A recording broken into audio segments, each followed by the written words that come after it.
अभिवादन स्वीकार करिए आरपीएससी एंड यूपीएससी वाला का। क्वेश्चन 191। संवैधानिक दृष्टि से यदि देखा जाए तो उप प्रधानमंत्री निम्न में से किसके समकक्ष होता है? अ प्रधानमंत्री, बी कैबिनेट मंत्री, सी लोकसभा अध्यक्ष, डी उपराष्ट्रपति।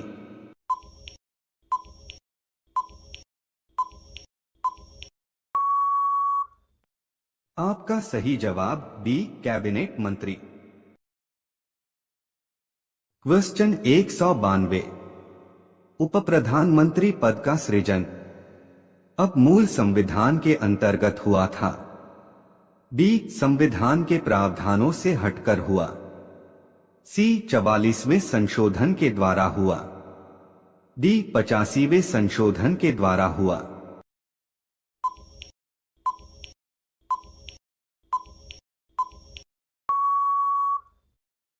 आपका सही जवाब बी संविधान के प्रावधानों से हटकर हुआ। क्वेश्चन 193। अब तक कितने व्यक्ति भारत के उप प्रधानमंत्री पद पर नियुक्त हुए हैं? अब 5, बी 7, सी 10, डी 12।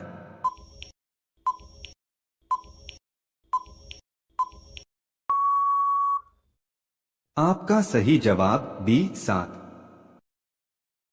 क्वेश्चन 194। उप प्रधानमंत्री के पद के बारे में निम्नलिखित में से कौन सा कथन पूर्ण सत्य है? अ संविधान में उप प्रधानमंत्री के पद का प्रावधान नहीं है और न ही संवैधानिक मान्यता है, बी संविधान में उप प्रधानमंत्री के पद का प्रावधान है, सी संविधान में उप प्रधानमंत्री के पद का प्रावधान नहीं है, डी संविधान में उप प्रधानमंत्री के पद का प्रावधान नहीं है परंतु संवैधानिक मान्यता है।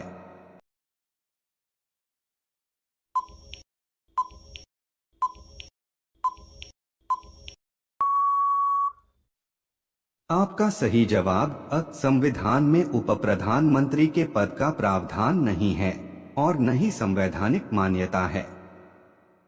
क्वेश्चन 195। भारतीय संविधान में निम्नलिखित में से किस पद का उल्लेख नहीं है? अ उप प्रधानमंत्री, बी प्रधानमंत्री, सी उपराष्ट्रपति, डी राष्ट्रपति।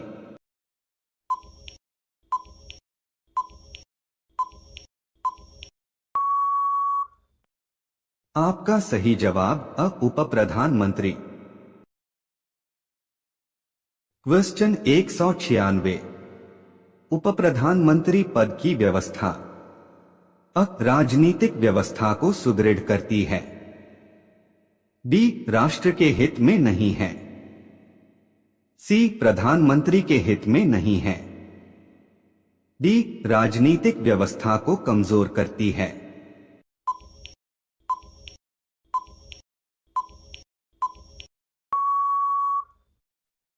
आपका सही जवाब डी राजनीतिक व्यवस्था को कमजोर करती है। क्वेश्चन 197।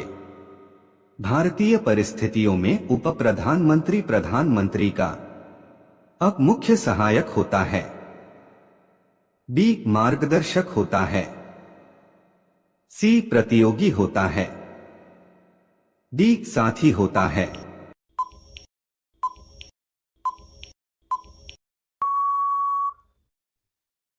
आपका सही जवाब सी प्रतियोगी होता है। क्वेश्चन 198। भारत के प्रथम उप प्रधानमंत्री कौन थे? अ सरदार वल्लभ भाई पटेल, बी मौलाना अबुल कलाम आजाद, सी जवाहरलाल नेहरू, डी गुलजारी लाल नंदा।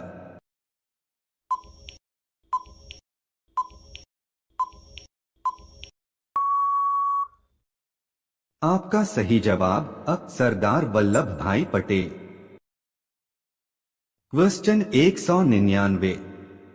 निम्न वक्तव्यों पर विचार कर सही उत्तर का चयन कीजिए। कथन अ किसी व्यक्ति को उप प्रधानमंत्री कहना केवल राजनीतिक निर्णय है। कारण आर वह उसे प्रधानमंत्री का कोई अधिकार प्रदान नहीं करता है। उपर्युक्त के संदर्भ में निम्न में से कौन एक सही है? अ और आर दोनों सही है तथा आर सही स्पष्टीकरण है अ का। बी अ और आर दोनों सही है किंतु आर सही स्पष्टीकरण नहीं है अ का। सी असही है किंतु आर गलत है। डी अ गलत है किंतु आर सही है।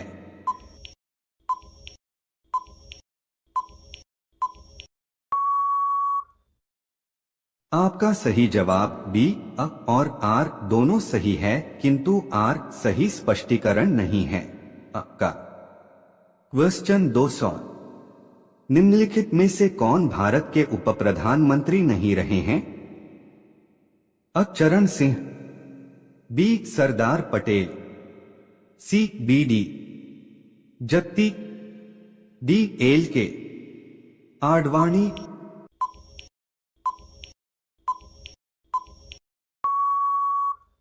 आपका सही जवाब सी बी डी जत्ती।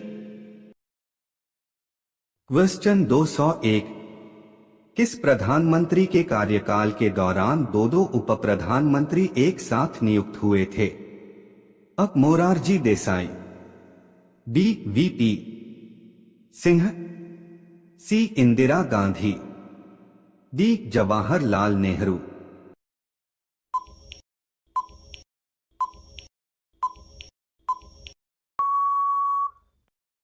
आपका सही जवाब अ मोरारजी देसाई। क्वेश्चन 202 1967 से 69 के दौरान भारत के उप प्रधानमंत्री रहे? अ बाबू जगजीवन राम और मोरारजी देसाई, बी चौधरी चरण सिंह और मोरारजी देसाई, सी मोरारजी देसाई और अटल बिहारी वाजपेयी, डी चौधरी चरण सिंह और बाबू जगजीवन राम।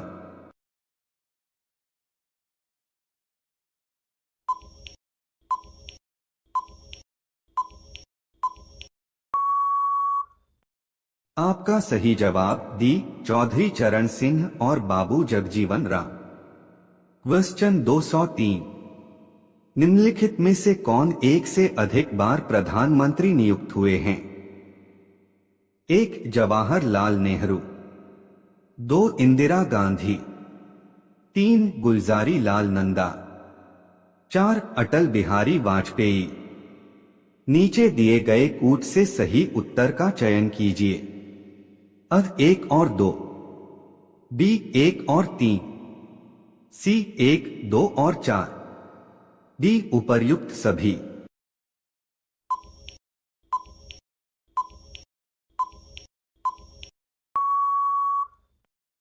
आपका सही जवाब डी उपर्युक्त सभी। शुभ रात्रि।